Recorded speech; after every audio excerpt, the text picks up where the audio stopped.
Hi, welcome to our channel where we share the most intriguing stories. When Declan West returned to his quiet lakeside cottage, he expected peace, not war. But when a power-hungry HOA queen sets her sights on his land, the battle lines are drawn. What starts with flyers and threats soon spirals into sabotage, secrets, and one man's fight to take it all back. When I pulled into the old gravel drive, the crunch under my tires sounded exactly the same as it did when I was 10. Nothing much had changed about the lake house in the last 3 decades. Same pale blue siding weathered by sun and storms. Same rusted wind chimes on the porch, still out of tune. My father had built the place himself in the early 80s, one hammer swing at a time. It wasn't much, just a cozy 2-bedroom cottage tucked against the woods, with a dock that creaked when you walked across it, and a view of the lake that looked like a painting no one ever dared repaint. This was the kind of peace you don't just stumble into. You inherit it, you fight for it, or you lose it. I stepped out of my car and inhaled deep. Pines and fresh water, no sirens, no city air thick with exhaust and ambition. I wasn't here to escape. I'd earned the right to unwind. Years of crunching numbers in corporate finance had paid off. Good investments, better timing, and I cashed out early. Now all I wanted was a few months of fishing, reading, and drinking whiskey on the porch like my dad used to. I was halfway through unlocking the front door when I noticed them. The houses. Row after row of identical beige monstrosities had sprouted up just across the hill since my last visit. Vinyl-sided boxes, all angles and no soul. A perfectly engineered neighborhood infestation, and right in front of it, a proud wooden sign that read, "Welcome to Bluewood Shores HOA." I muttered under my breath. Of course, I didn't think much of it at first. My property was well outside that planned community, recorded decades before whatever bureaucratic monster that HOA grew into. But it only took a day for trouble to knock. Literally. I was cleaning out the gutters when she appeared at my gate. Late 50s, bleach blonde bob, power-walking sneakers on pristine gravel. She had that aura of someone who referred to themselves as community-minded, which usually meant power-hungry. "Hello there," she chirped, leaning on the fence like she owned it. "I'm Karen Martin, president of the Bluewood Shores Homeowners Association." I wiped sweat from my forehead and offered a polite nod.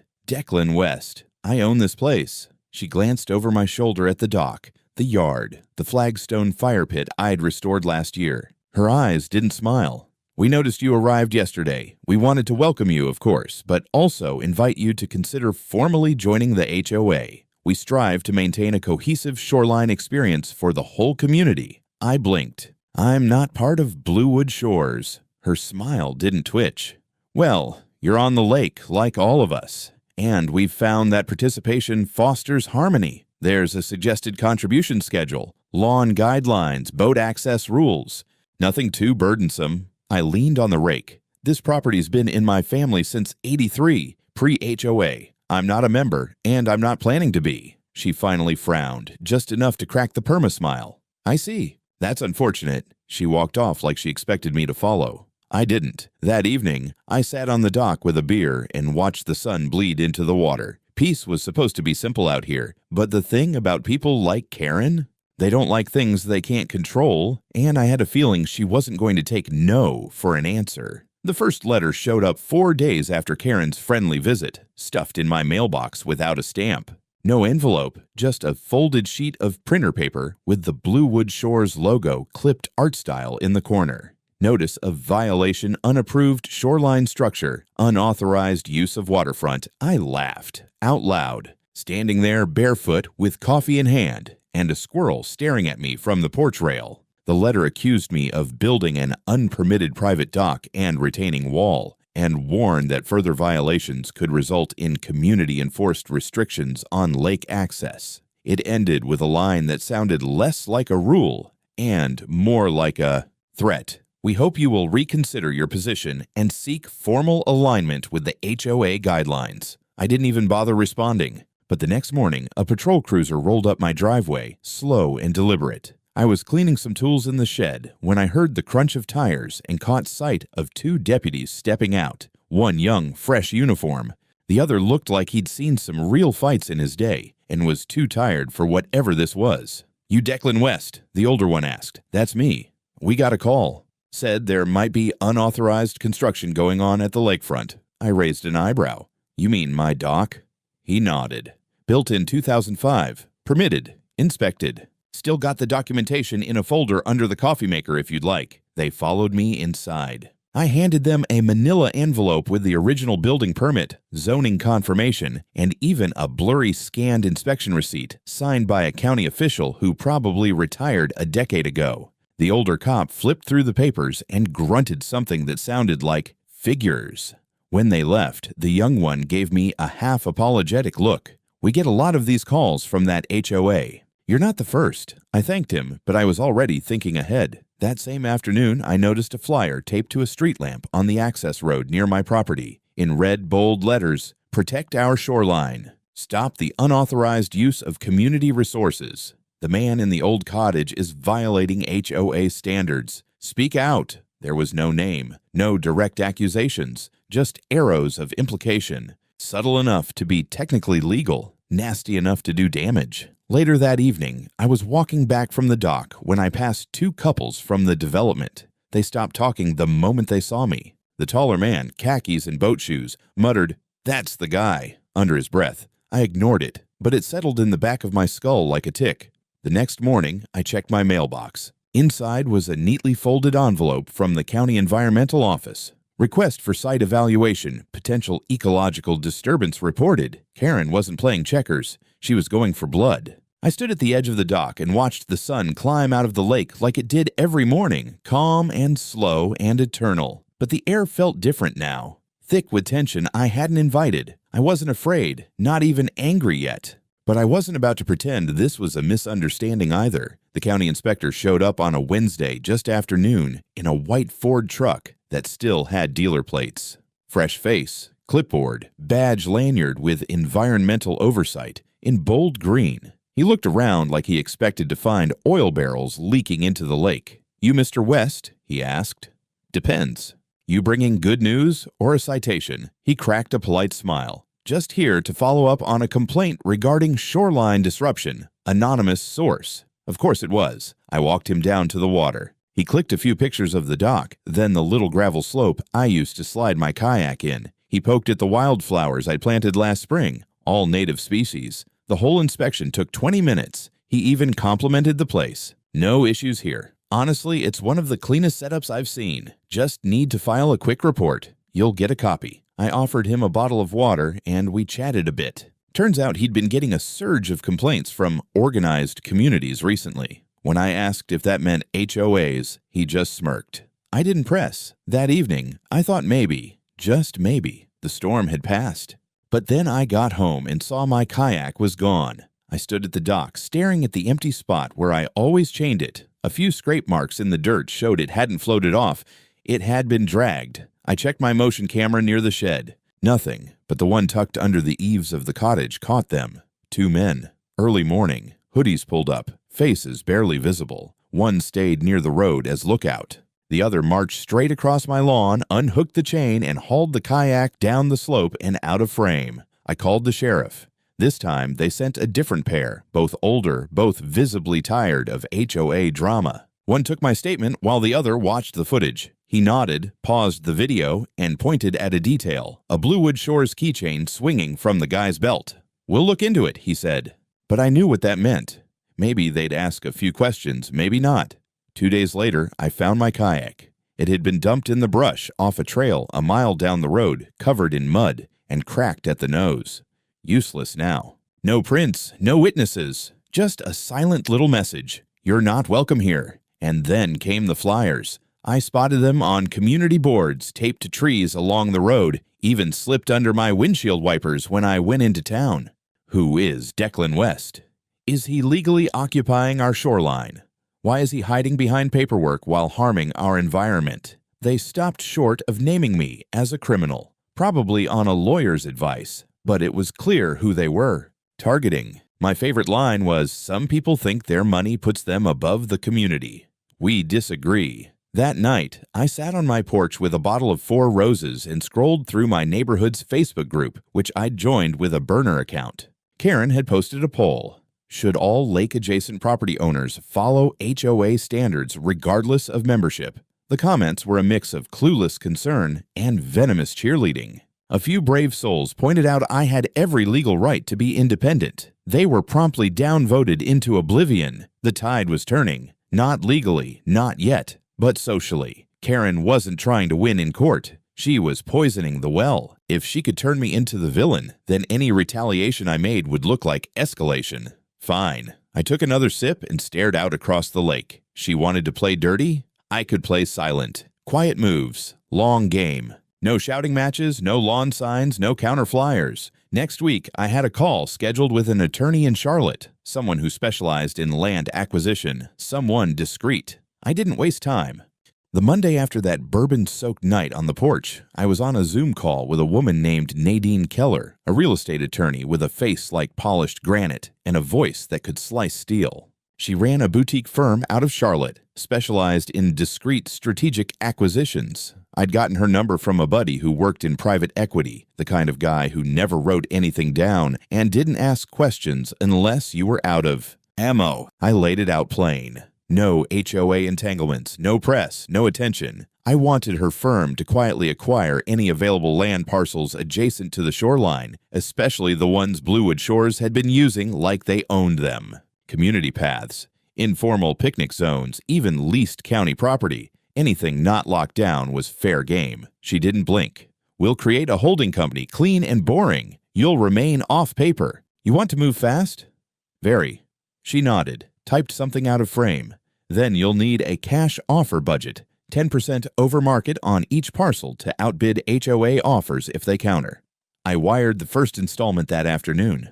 While Nadine and her team started sniffing out leads, I stayed quiet. I kept raking leaves, fixing the boathouse roof, waving politely to neighbors who looked like they'd rather see me chained to a boulder. Karen, meanwhile, was everywhere. Her newsletter, the Bluewood Bulletin, now included a section called Waterfront Watch, full of passive-aggressive updates about unauthorized activity and non-cooperative adjacent properties. One edition featured a stock photo of a chain link fence with the caption, "Is this the future of our shoreline? Cute." 3 weeks in, Nadine called me with an update. The county had a long-term lease agreement with Bluewood Shores for a strip of shoreline they'd been using as a community green space, technically public, but the HOA paid to maintain it. That lease was up for renewal in 2 months. Her firm submitted a proposal to lease the land under the name North Cove Holdings, 25% higher annual fee, offer valid for 30 days. The county official didn't hesitate. Money talked. I signed the contract under power of attorney and grinned like a lunatic. That strip of land was the only shared public access point for the HOA community. Their public lakefront was now under private control. Mine.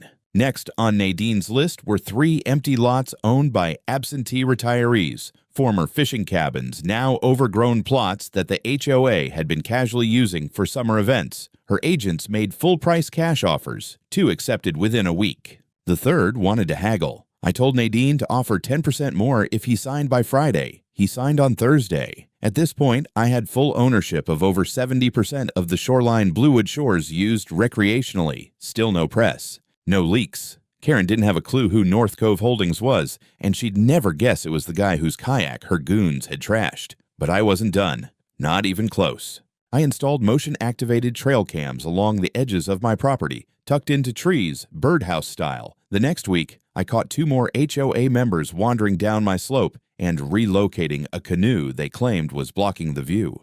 The footage was clear, time-stamped, and uploaded to an encrypted drive in case anything else went missing. Meanwhile, Nadine had quietly hired a local environmental surveyor to document the state of the shoreline before I took over. Every soda can, every unauthorized fire pit, every dog off-leash, cataloged. It wouldn't mean much yet, but it would later when it came time to draw a legal line between preservation and negligence. The more I dug, the more arrogant Karen's little empire looked. No boundaries marked, no signage, no formal rights. They'd been treating my land, and public land, like their gated backyard, just assuming no one would ever challenge them. They were about to learn what it looked like when someone did. It started with banners. One Saturday morning, I woke up to the sound of music echoing across the lake. Tinny speakers blasting Fleetwood Mac and someone over a mic announcing raffle tickets like it was a damn county fair. I walked to the end of my dock, coffee in hand, and there it was, the annual Bluewood Shores Lake celebration. Tents popped up on what used to be county-leased shoreline. Folding chairs were planted right where I used to cast for bass. They even had a grill smoking next to a handmade sign that read, "Our Lake, Our Rules." Karen stood front and center with a headset mic like she was hosting a political rally, beaming and shaking hands like a senator on re-election day. Kids ran past my no trespassing sign, kicked up dirt into my lilies. I stood in silence, watching a world built on delusion unravel in real time. Then Karen raised her arms and spoke into the mic. "I want to thank all of you for showing up to celebrate what makes this community strong, unity, tradition, and stewardship of our lake. And don't worry, we're working hard to make sure every inch of this shoreline is protected, managed, and governed the right way, including very soon the final parcel that's been under unusual circumstances." That one got applause. I didn't respond. I turned and walked back to my house, locked the door, and opened my laptop. By Monday morning, North Cove Holdings' legal team had issued a formal cease and desist letter to Bluewood Shores HOA, citing trespassing, unauthorized use of private property, and violation of shoreline use agreements. Copies were sent to the HOA board, the county, and, most importantly, delivered by courier directly to Karen's front porch. The letter was precise, cold, and backed by 7 attached deeds and lease contracts. 48 hours later, HOA members began to murmur. I overheard 2 of them at the general store, wondering aloud why the picnic tables had been removed from the lakefront path. "I thought that was our land," one said. The other replied, "I heard it got sold. Some company from Charlotte. No one really knows." Karen went unusually quiet. No emails, no flyers, no next-door posts for 5 whole days. A local record. Then came the retaliation. Late one night, I caught movement on one of the trail cams. 3 people, flashlights off, creeping along the waterline behind my boathouse. One had bolt cutters. Another carried a gas can. They didn't do anything. Maybe chickened out. Maybe realized they were being watched. But I sent the footage straight to Nadine, who looped in a private investigator and forwarded everything to the sheriff's office. I also installed floodlights, motion alarms, and a backup battery for the cameras. If they wanted to escalate, fine. I'd escalate in silence. And then, just as quickly, Karen went public. She held a press conference in front of the Bluewood Shores clubhouse, a glorified tool shed with a folding podium, and stood flanked by 2 board members who looked like they regretted being there. She called North Cove Holdings a shadowy out-of-town developer bent on privatizing what had always been shared space. She held up photos of kids swimming in the lake and asked, "Is this what they want to take from us?" She didn't name me. She didn't have to. Everyone already knew. But the real punch came the next morning. Karen received a certified envelope with the header, "Revised Access Guidelines, North Cove Shoreline Holdings, LLC." Inside was a 10-page packet outlining the new access restrictions. Effective immediately, only titled landowners within the North Cove perimeter could legally launch boats or enter the shoreline paths. Any member of Bluewood Shores HOA was to be treated as a third party, with no right of entry. And just for fun, the letter concluded with a reminder. Continued violations may result in civil action. I watched from my porch as Karen stood at the community dock with a piece of paper in her hand, screaming into her phone. Behind her, a newly installed private shoreline access, no trespassing sign gleamed in the morning sun. She finally understood. The lake wasn't hers. Not anymore. I'd assumed after the shoreline lockout and the legal letter, Karen would do what most overzealous HOA types eventually do: pivot, retreat, and pretend nothing happened. But I had underestimated her addiction to control. It started with a whisper campaign, one of the oldest HOA tricks in the book. Flyers began showing up again, but now the wording had shifted. They no longer mentioned me by name, nor North Cove Holdings. Instead, they warned of dangerous outside interests eroding community safety. One even included a stock image of a chain-link fence topped with barbed wire, plastered across the title, "Is this the future of Bluewood Shores?" The implication was clear. They couldn't stop me legally, so now they'd try to turn their residents against me entirely. But then Karen changed tactics. Within a week, the HOA submitted a formal petition to the local zoning board. I got my hands on it through a friend at the courthouse. The request was bold, even for Karen, a motion to reclassify my parcel as part of a revised shoreline management zone governed by HOA oversight, citing community ecological interests and water safety coordination. Translation: they were trying to rewrite the map so they could stick their rules on me retroactively. Nadine was already 5 steps ahead. She filed a counter-opposition that cited every statute, property line, and grandfather clause relevant to my land, complete with county clerk timestamps dating back to 1983. We even included drone imagery of the property and an affidavit from the last zoning officer who had handled my family's parcel. It was, legally speaking, an annihilation. Still, Karen wasn't finished. She staged a town hall. The invitation went out as a printed postcard to every house in the development and half the town. The title: Preserving Access, Preserving Community. The subtext was war. I showed up, not because I wanted to speak, but because I wanted to see. The clubhouse was packed. Folding chairs were filled with retirees in sun visors, couples clutching tote bags, and Karen at the front, like a televangelist with a laminated slideshow. She talked about erosion. She talked about environmental risk. She talked about unmonitored shoreline behavior. She even showed a blurry photo of a fire pit on my land and claimed it posed a wildfire threat. I kept my arms crossed and said nothing. But the kicker came when she introduced a new speaker, a lawyer from Raleigh, brought in to explain their next step. The plan? File a civil injunction to prevent me from monopolizing access to a natural public resource. It was absurd. My land wasn't public. It had never been public. They were just hoping that if they said public enough times, people would forget the word private had ever existed. I walked out before the applause started. That same night, I received a letter taped to my gate. No stamp, no envelope, just a folded sheet of printer paper like déjà vu from months ago.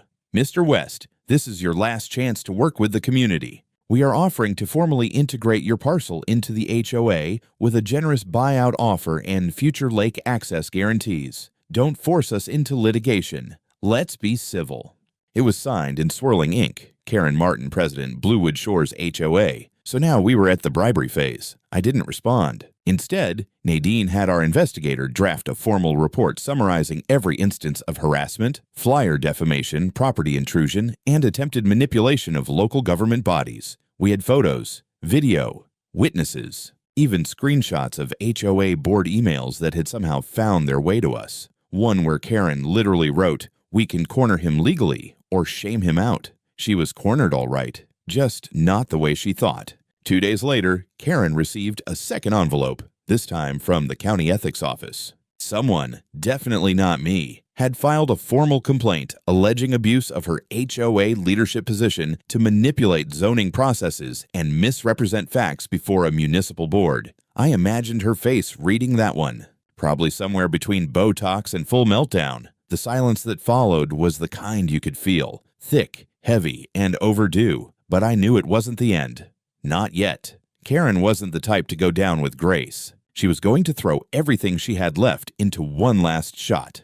And I was ready. It was a Tuesday morning when I decided to stop playing defense. Nadine had drafted the complaint weeks earlier, waiting for my word to file it. I gave it with a nod over the phone and a sip of coffee. No ceremony, no war cry. Just a quiet end to patience. The lawsuit landed like a sledgehammer. Declan West versus Bluewood Shores Homeowners Association and Karen Martin, individually and as HOA president. 7 counts: harassment, defamation, nuisance, invasion of privacy, abuse of process, civil conspiracy, and attempted interference with private land rights. It was a long document, over 50 pages, and it read like the greatest hits of Karen's career in petty tyranny. Every flyer, every bogus violation notice, every phony zoning push. Attached were photographs, police incident reports, video footage, and statements from 3 residents who had either resigned from the board or quietly grown sick of her crusade. One of them even admitted in writing that Karen had used HOA funds to pay for legal consults about my land months before the board had voted on it.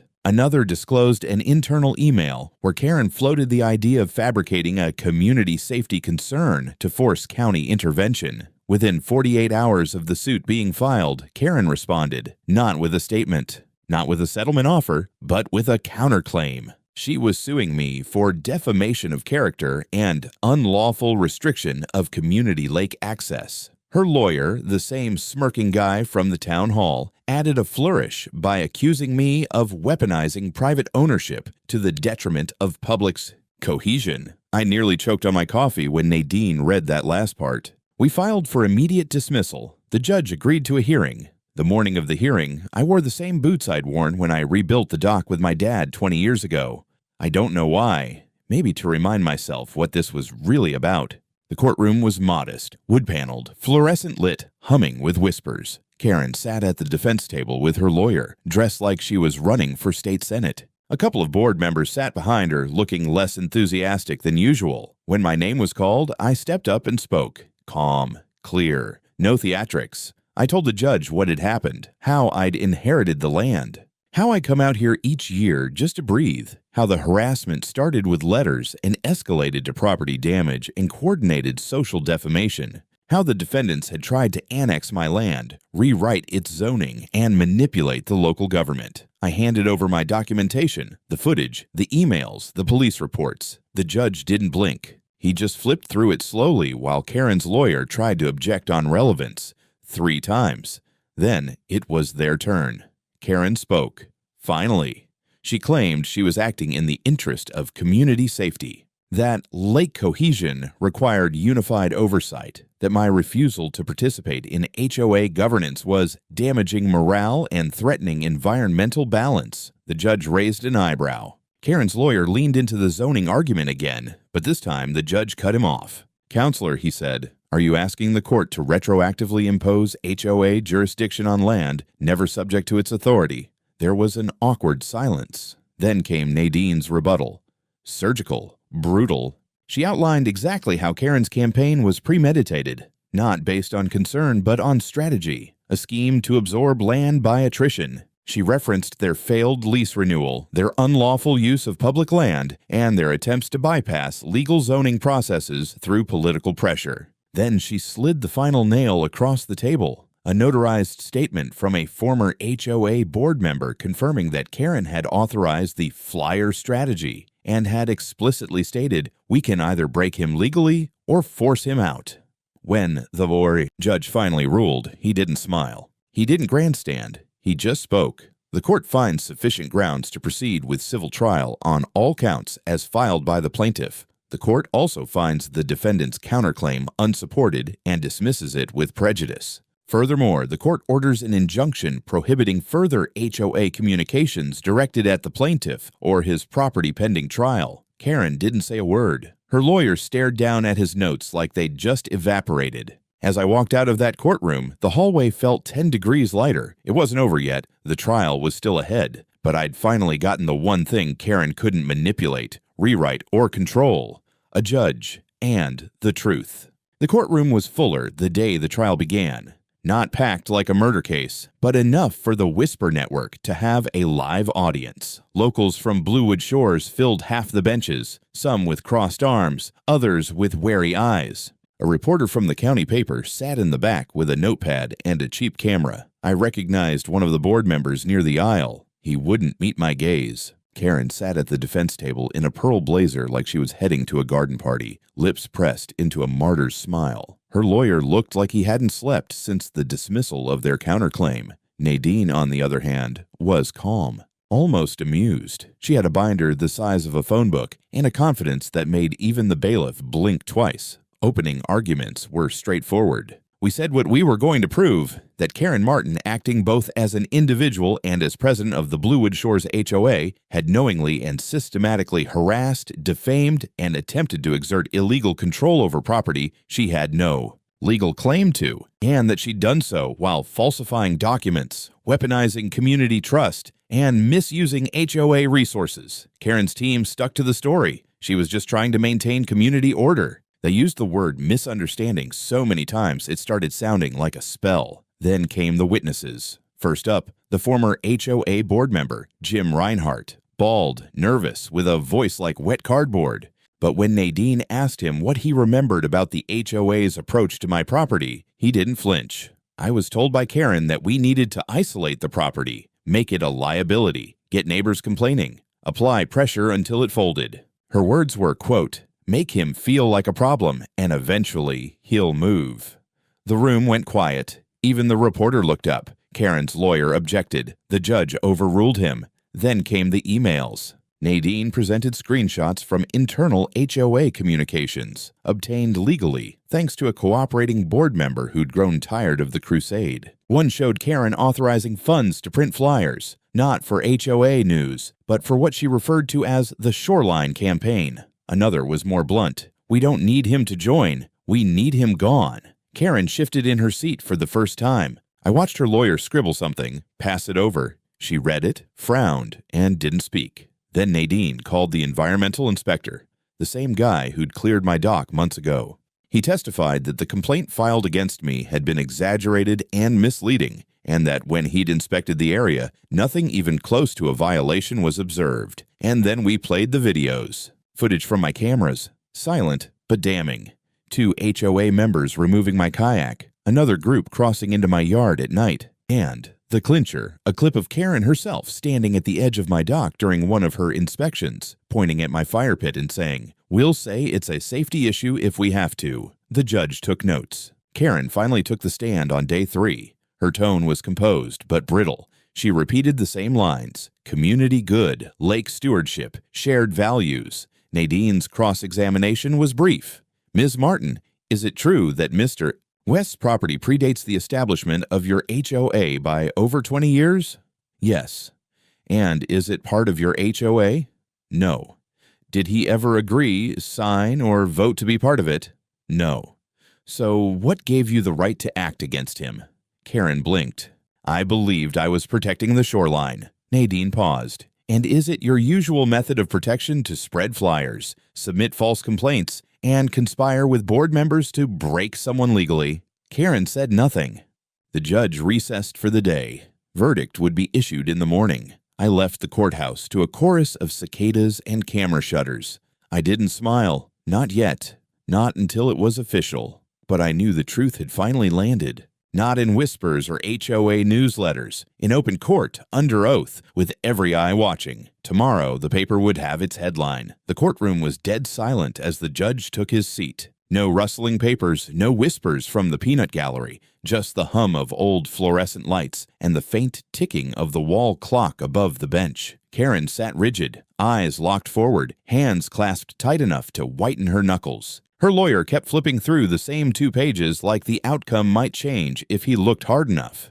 Me, I sat still, calm, maybe even a little numb. I'd already heard the evidence, lived every inch of the damage. I didn't need validation, but I wanted it. The judge cleared his throat, glanced down at the stack of papers before him, then began. In reviewing the evidence presented by the plaintiff and weighing the defense's response, this court finds in favor of Mr. Declan West on all counts. A collective breath left the room.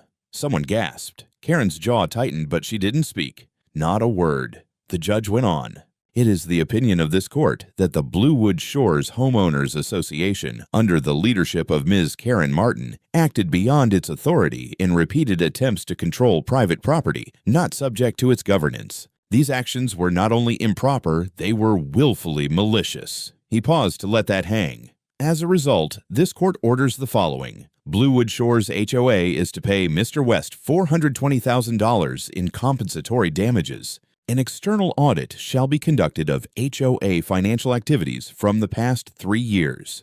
The board will be suspended pending review, and all future community actions must be approved by an appointed third-party compliance officer until further notice. Karen didn't flinch, but her lawyer did. He leaned over to whisper something.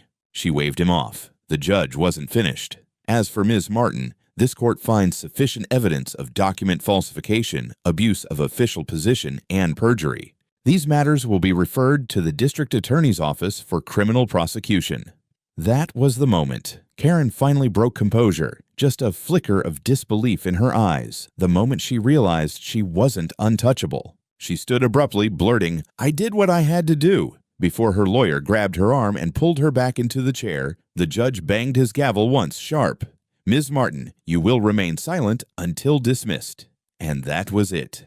No applause, no cheers, just the finality of justice spoken aloud in a room full of stunned neighbors. Outside the courthouse, the media had arrived in full. Local news vans, a regional outlet, even a blogger who'd been documenting HOA horror stories across the state. I gave a short statement, carefully worded. I'm grateful the court affirmed what should have been obvious all along, that private property is not a democracy, it's not up for a vote, and it certainly isn't a playground for overreach. Karen refused to speak to reporters. She was ushered to her car, red-faced and silent. The image of her ducking behind tinted glass would be front page by morning. In the weeks that followed, the shockwaves rolled through Bluewood Shores like a hurricane. The HOA office shut down temporarily. Several board members resigned. The audit uncovered all kinds of irregularities, unapproved spending, missing invoices, even petty purchases marked as community wellness supplies. That one turned out to be Karen's personal yoga equipment.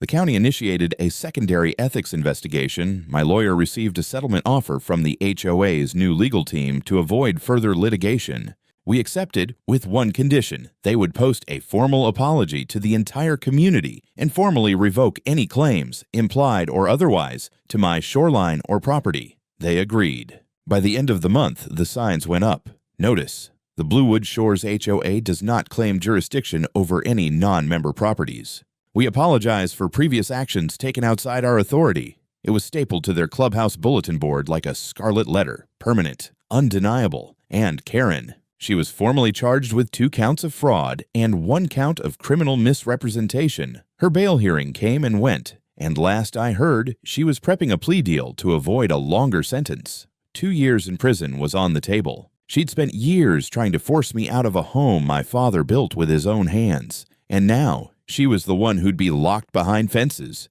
No banners, no flyers, just bars. The lake doesn't hold grudges. That's something I've come to believe. It just sits there, calm, wide, timeless, like it's seen generations of fools come and go, and it knows none of them matter for long. Even after everything, the water looked the same, maybe a little clearer. Maybe I just noticed it more now that the noise was gone. The summer rolled into early fall, and the air got crisper in the mornings. Fewer boats, fewer lawnmowers, fewer passive-aggressive glances from the HOA faithful. Most of them kept their heads down these days. A few even nodded when we passed on the road as if saying, we weren't with her, not really. I didn't care. I wasn't keeping score. I rebuilt the nose of my kayak just for the hell of it. Didn't need it, but there was something therapeutic in the sanding and sealing. I repaired the fence near the slope, planted new ferns, and installed a proper solar lamp by the dock. No one's crossed the property line since the verdict. Not even once. The new HOA board sent a letter, professionally written, full of regret and commitment to future boundaries. I read it over a sandwich and tossed it in the fireplace. And then there was the sign. I had it made custom, cast aluminum, dark green, letters in white, private land. No trespassing, this isn't HOA territory. I posted it right where Karen used to stand and pretend the shoreline belonged to her. It felt right, not angry, just final. Most weekends, I sit on the dock with a beer and let my feet dangle in the water. Sometimes I invite old friends. Sometimes I don't. A couple of local families asked if their kids could fish near the edge. I said yes, because the rules are mine to make. That's the point. Dad's old tackle box is still under the bench seat in the boathouse, right where he left it. I found a Polaroid in there of him holding up a base, grinning like a lunatic in cut-off jeans. I nailed it to the inside wall, next to a note he wrote in faded Sharpie. Protect what matters. The rest is noise. Amen. Karen pled guilty in exchange for a reduced sentence, 2 years probation, 6 months in county jail, and a permanent ban from holding HOA office. Bluewood Shores replaced her with a retired teacher who now hosts gardening classes instead of witch hunts. Sometimes, when the wind shifts just right, I can hear kids laughing in the distance from the other side of the lake. Not screaming, not entitled, just laughing. It's a good sound. Peace isn't about getting everything quiet. It's about knowing the loudest people don't get to win just because they yell. And the lake, it's still mine. Always was,